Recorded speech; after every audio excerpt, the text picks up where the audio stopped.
Okay, Dan BC, author, above all else, and we're going to talk about that. Keep that in the light so that I can see it. Yeah, there you go. Yeah. Hi, I'm back with Dan BC, and this is the last of our interviews here. And I wanted to just do a little bit of a chat with Dan about his book, which is called Above All Else.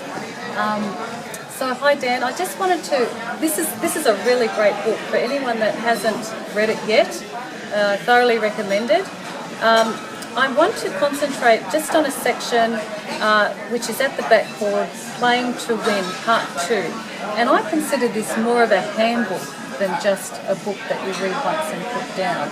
And I just want to read out one little paragraph here about overcoming obstacles.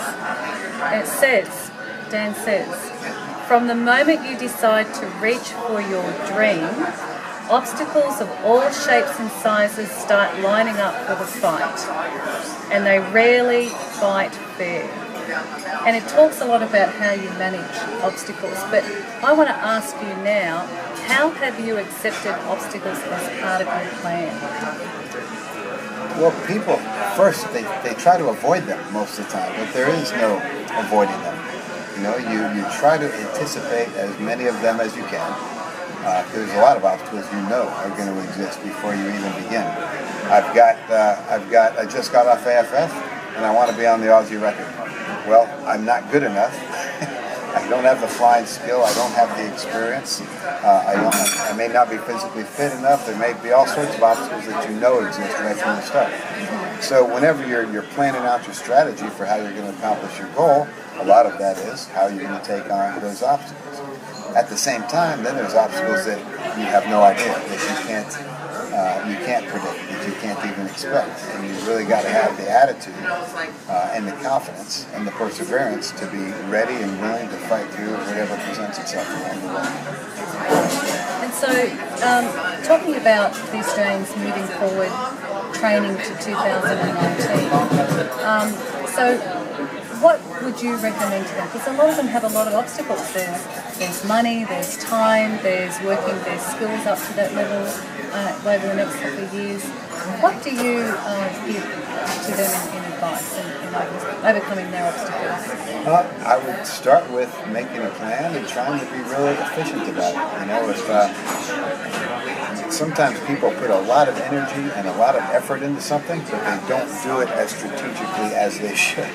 And you end up pouring all your heart and soul into it and not advancing as well as you need to, not overcoming those obstacles as quickly as you can. One thing that's great about the whole Australian Bigway plan is there's very clear tools of how to improve your own flying. There's a very clear strategy for both the tunnel training that's going on, the camps that are going on, the events that are going on, the mental approach to it. All the information on how to do this is there.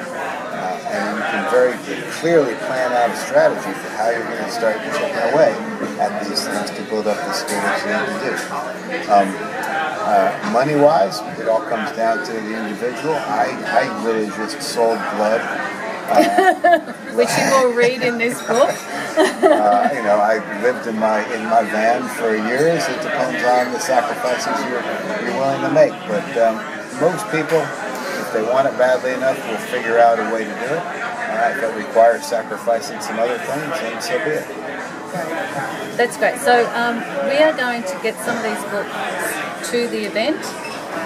So you can purchase your book there and have Dan actually sign the book for you. So thanks Dan for persevering through our 4 interviews, and we are really privileged. This event is going to be huge, and we're really excited that you're coming down to Australia to help us out with the team. I can't wait. It's going to be a great time. Great, over and out. Thank you.